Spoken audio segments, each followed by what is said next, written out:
So the Whisper just came out 3 weeks ago and Into the Light for Destiny 2, while at the same time Godzilla X Kong the New Empire just released, causing the debate between Shimu and Ghidorah to occur. So who wins between the God of Death and the Conqueror of Life? Let's find out.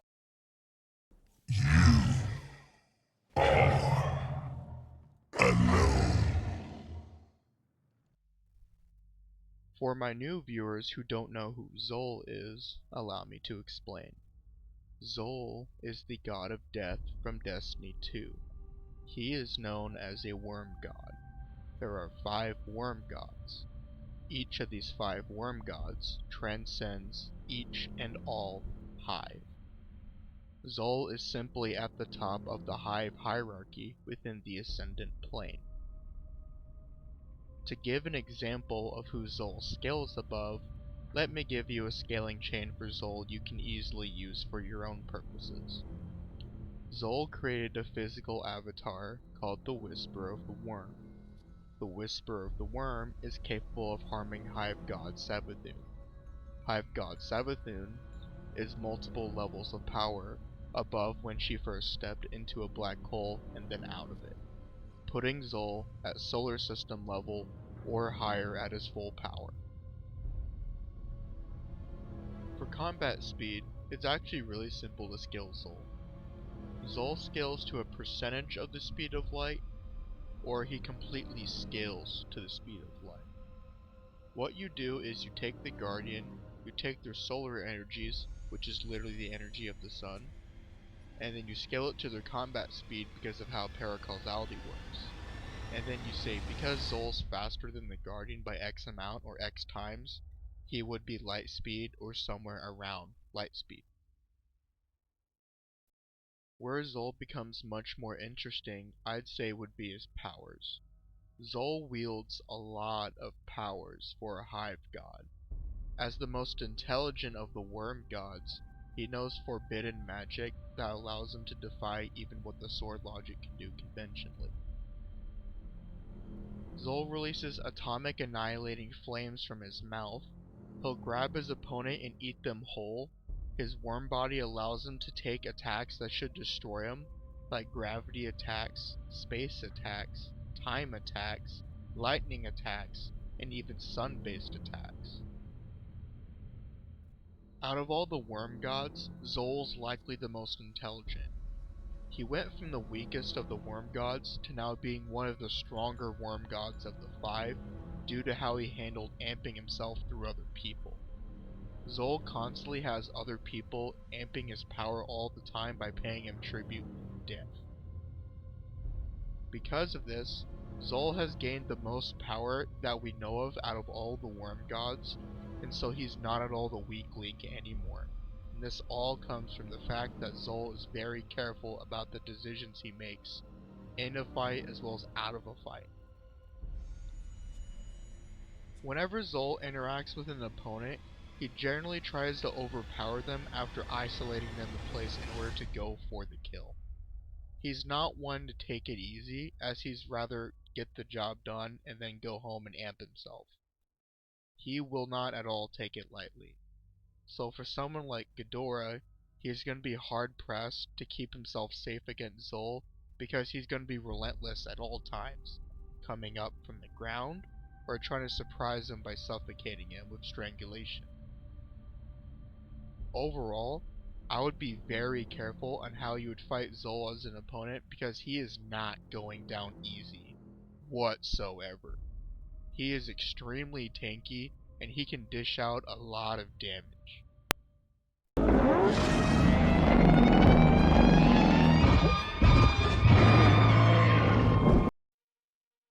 Before I begin, allow me to shout out my 2 friends, King of Godzilla and Godzilla King of the Monsters. I consulted the 2 of them on my Ghidorah research and what I think about the versus battle, and all 3 of us came to the same opinion on the subject. So, my research is based off their power scaling, however I will be using my arguments for scaling Ghidorah. Now, let's begin. For Ghidorah, the main debate nowadays is between Shimu and Ghidorah, both of which are the 2 top tiers we know of right now in the Monsterverse. The main problem, however, comes from how you scale Shimu to Ghidorah. There's a misconception with this, because the linchpin of the scaling is actually Godzilla, and specifically it's Evolved Godzilla and Supercharged Godzilla. Supercharged Godzilla was the one that got the nuclear increase who fought Ghidorah, while Evolved Godzilla was the one who fought Shimu. The only problem I have with this, however, is Godzilla got the nuclear increase and then went Burning State on top of the nuclear amp. And then with Evolved State, it's simply a 20 times increase on top of base form. It seems impressive, but you have to understand, Ghidorah is a star to solar system destroying force of nature, so something like a 20 times increase is nothing at all to Godzilla. If you want another argument, I'll give you this one. Shimu actually froze a weakened Ghidorah in the novel. That was stated verbatim that it was a weakened Ghidorah because this same Ghidorah fought Godzilla and then flew away. Shimu took notice and then froze Ghidorah. Not only that, there's an energy reading argument that people use for Godzilla, when the truth is, you cannot measure Burning State's energy levels because it's beyond measurement. Evolved State's levels is still able to be measured. Also, when you look at Burning State before he uses those 3 nuclear pulses, his power is overflowing to the point that he can't hold himself together, and he's just releasing power into the environment relentlessly with no control over it. This is a Burning State that's on top of an amped base form, so it's not even a normal Burning State either. And it took this level of power to finally take out Ghidorah. Whereas say with Shimu, she fought basically a slightly amped Godzilla who had a massive stamina amp with just a 20 times increase in all of his stats all around. Overall, I would say a fully powered Ghidorah would 1v1 Shimu. However, an amped Ghidorah would destroy Shimu in a fight. It is ridiculous. Ghidorah also has those really insane amps and power like Zol, and all he has to do is generate a strong enough electrical storm and then have lightning hit him, or go to a power plant and bite the power plant and get the amp. I would definitely put Ghidorah at star to solar system destroying levels of power, and scaling him above Kong, you can easily get to sub-relativistic to the speed of light, using the 2 feats we get in Godzilla vs. Kong, and then the new feat we get in Godzilla the New Empire, where Kong uses his axe to block Shimu's ice breath, which is on par with the atomic breath in terms of firing speed, because Shimu is relative to Godzilla in hacks also. Let's tackle the last question before I continue on who wins. Why do people believe Evolved Godzilla outscales Supercharged Godzilla? My honest answer is this. I believe people think that Godzilla from the Monsterverse works the same as the Godzilla from Heiseiverse. See, before I was born, because I'm in my 20s now, early 20s, there was this version of the Godzillaverse named the Heiseiverse, and it was from the 80s, and there were 7 movies. And throughout those 7 movies, Godzilla's baseline power level kept increasing all the way up until the point in the last movie he would destroy Ghidorah in a couple hits, because Destroya would annihilate Ghidorah alive from Heiseiverse. What they do with Monsterverse is quite different.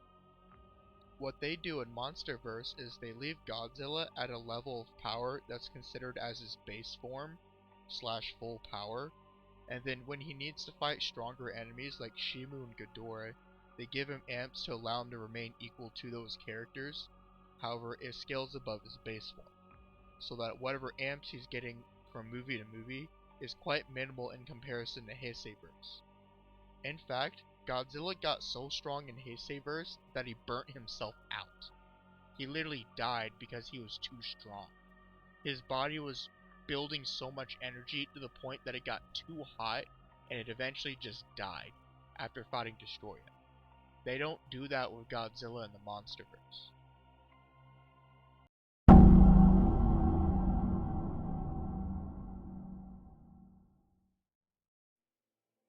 So who do I think wins? When I went through the process of scaling both characters, I realized one thing very quickly. They have the same amount of strengths as they do disadvantages against each other. It is a true 50-50. I'll explain. Going point by point, we can compare their advantages and that they have counters to their advantages.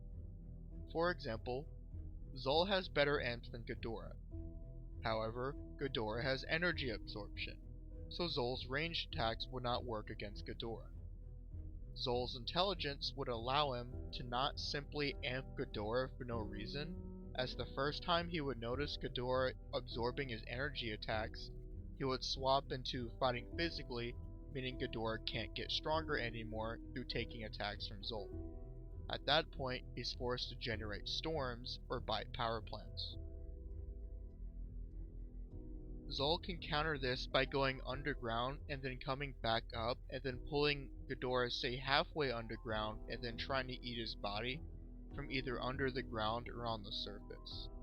However, because Ghidorah has a pair of wings, he could simply fly in the air and stay away from the ground. Zol, however, because he has a strength advantage, would allow him to go after Ghidorah's wings quite quickly and quite easily, meaning there are chances of Zol being able to keep Ghidorah from flying and thus remaining more vulnerable. However, Zol's advantages stop there, and Ghidorah's begin. Ghidorah has a healing factor. Early on in the fight, it's going to be much more important against Zol. Because Zol's forced to fight physically, Ghidorah's regen factor allows him to make up for any physical damage he takes from Zol's body, because he's not having to heal energy attacks which take more effort to heal. Also, Zol has one head, Ghidorah has 3. This means that Zol's forced to go after one limb at a time, and because Ghidorah can fight at 3 areas at the same time, he could simply flinch Zol away from eating his head, foot, or one of his wings, meaning he's able to keep himself safe and push Zol away. However, Zol's body then comes in with the double-edged sword advantage. Because Ghidorah can't simply grab his neck and then go for a drop, because what would happen is he would have a hard time trying to grab the top of Zol's body, because Zol could respond to Ghidorah by wrapping his body around Ghidorah's and strangling him, and possibly try to eat one of his heads. There's a problem with all of this, however. While it is true that Zol has a slight intelligence advantage, as well as a decent stat advantage, they're both above planetary. They're both going to blow up the entire planet and end up in space. There's another issue on top of this, however. Zol's weakness, his main weakness, is the glowing spot in his throat. Ghidorah is not at all stupid. In fact, I would say he's one of the most intelligent characters in the Monsterverse. He's going to take notice of the glowing spot and he's going to try to attack it. And when they're in space, it's going to come down to eventually the kiss of death. It doesn't matter if the planet is blown up, because at some point, one of them will attempt the kiss of death. If Ghidorah goes up to Zol while in space, that still gives Zol the opportunity to wrap his body around Ghidorah's and try to strangle him, while Ghidorah's having to risk his wings going after Zol's weakness. At the same time, however, Zol can't move around in space quite as well as Ghidorah can, so Ghidorah would be the aggressor between the two. But no matter where we end up, it's going to depend on how quickly the planet explodes, and how quickly Ghidorah goes for the kiss of death. Zol's strength advantage and his amp advantage allow him to consistently outscale Ghidorah. However, Zol will only be able to destroy Ghidorah later on in the fight, because he's going to be much closer to Ghidorah early on in the fight. Zol's main win con is going to have to be overpowering Ghidorah and then eating him alive, which he can do in the long term. However, Ghidorah, because he's not at all stupid, will notice that he's going to have to go for a kiss of death sooner or later. So this means that if he goes to Zol's weakness and tries to pry his jaws open using 2 of his heads, that lets him fire a strong enough attack to go after his weak spot and possibly kill him. Inversely, however, were the fight to go on long enough and then Ghidorah goes for a kiss of death, Zol could instead strangle Ghidorah with his entire body, crush his skeleton, and then eat him, slowly, piece by piece, and gain power from eating Ghidorah's body parts because he's inflicting death on Ghidorah. What this means in the end is, as I said from the start, it is a true 50-50. It depends on who's going to go for the kill first, and how late in the fight is Zol's amps applying to him. Because Ghidorah has really good amps, but Zol's amps are perpetually infinite in how much he's going to increase in power. So he's going to consistently outscale Ghidorah, but do keep in mind that no matter where I end up in the end, Ghidorah's anatomical advantage is pretty massive here. Zol can move pretty fast on terrain and possibly faster underground, but he's locked to fighting on the ground, and he cannot fight in the air or in space. He's forced to wait for Ghidorah to go up to him, and we don't know how long it'll happen until he does. Ghidorah's healing advantage, along with the amount of heads that he has, lets him stay in the fight long enough to possibly get a win on Zol in the long term. Because keep this in mind, while it is true that it's going to be bloodlusted from the start as both hate each other's kind, their stamina is incredibly massive. Zol and Ghidorah could be fighting anywhere from 20 minutes to 20 hours.